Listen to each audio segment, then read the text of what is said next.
The Biden administration is pushing to reform state drug laws in its latest move aimed at preventing deaths among people who use illegal drugs. The new approach focuses on so-called harm reduction measures that promote safe drug use over abstinence and the threat of imprisonment.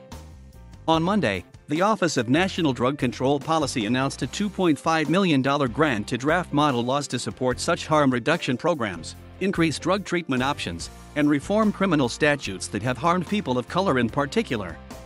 It's the Federal Drug Policy Office's latest shift away from the war on drugs strategy that was started during the Nixon administration 50 years ago.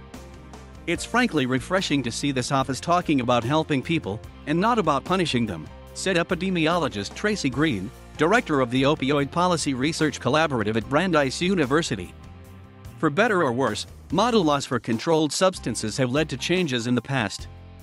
So it is smart, I think, to follow this path to reform laws that unfortunately need modernizing in many states. Last year, more than 93,000 people died of drug overdoses in the U.S., the highest number ever. The increase was driven in part by the social isolation created by the pandemic, as well as by the wider spread of fentanyl, a drug some 25 to 40 times more potent than heroin, into the illicit drug market.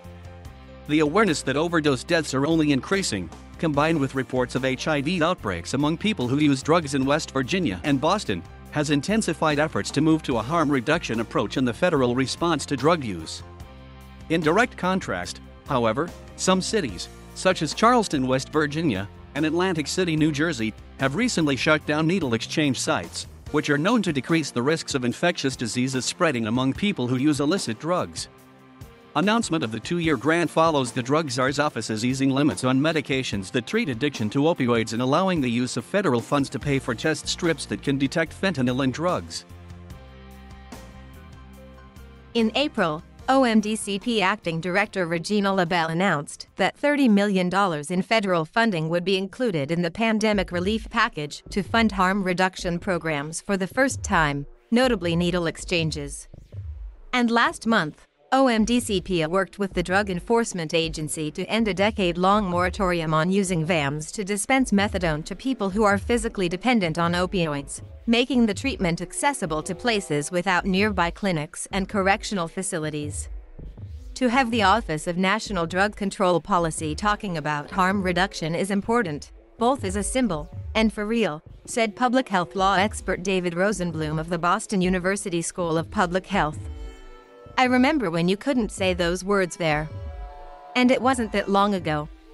Some punitive state laws immediately force people physically dependent on drugs who get arrested to immediately lose access to insurance that was paying for their drug treatment. The new program, announcing model drug laws, should target such approaches, Rosenblum said. That's exactly the wrong time to have someone stop drug treatment, he added. They get out of prison, and because they are physically dependent, they immediately use drugs again and overdose. Many other current laws treat overdoses as criminal acts rather than health events, only worsening the overdose crisis, said Green. Such laws make it harder for people to get drug treatment and medical care.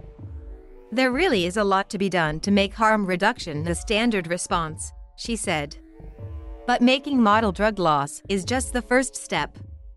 It remains to be seen whether states actually end up adopting them. The real question is whether the momentum will be there to make them into real laws, Green said.